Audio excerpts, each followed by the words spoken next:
అల్లూరి సీతారామరాజు జిల్లా పాడేరు నియోజకవర్గంలోని గిరిజన విద్యార్థులు ఆర్థికంగా స్థిరపడాలన్న సంకల్పంతో నిర్వహించిన ఉద్యోగాల ఇంటర్వ్యూలకు విశేష స్పందన లభించిందని చింతపల్లి ఏఎస్పీ ప్రతాప్ శివకిషోర్ అన్నారు.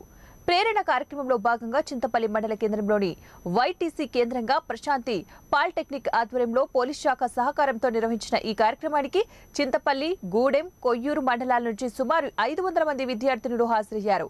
వీరిలో సుమారు 350 మంది అర్హత సాధించినట్లు ఏఎస్పీ తెలిపారు. Tata electronic private limited company ప్రతినిధులను ఆయన అభినందించారు. ఈ నెల 8వ తారీఖున పాడేరులో, 10వ తారీఖున రంపచోడవరం, 12వ తారీఖున చింతూరులో ఇంటర్వ్యూలు జరుగుతాయని తెలిపారు. పాలిటెక్నిక్ కళాశాల ప్రిన్సిపల్ ప్రసాద్, టాటా కంపెనీ సిబ్బంది గోపకుమార్, ప్రవీణ్ కుమార్, సిఐలు రమేష్, అశోక్ కుమార్, ఎస్ఐలు వెంకటరమణ, అప్పల్సూరి పాల్గొన్నారు. వాళ్ళ ఫుడ్ ఫెసిలిటీస్ కావచ్చు, అదే కాకుండా నెక్స్ట్ వాళ్ళ డిగ్రీ కంటిన్యూ చేయడానికి డిస్టెన్స్ ఎడ్యుకేషన్స్ పెద్ద పెద్ద యూనివర్సిటీస్ తోటి టైఅప్ చేసి వాళ్ళ హైయర్ ఎడ్యుకేషన్కి కూడా ఈ టాటా టెక్నాలజీస్ అనే సంస్థ హెల్ప్ చేస్తుంది. వాళ్ళని ఒక రెగ్యులర్ ఎంప్లాయీగా ట్రీట్ చేసి వాళ్ళకి 17,000 నుంచి 20,000 వరకు జీతం అందించడం, దాంట్లోనే వాళ్ళకి పిఎఫ్ కానీ ఉచితంగా యూనిఫామ్ లాంటివి అందించడం, వాళ్ళ సేఫ్టీ సెక్యూరిటీకి ఎలాంటి ఇష్యూస్ లేకుండా చూసుకోవడం కూడా జరుగుతుంది.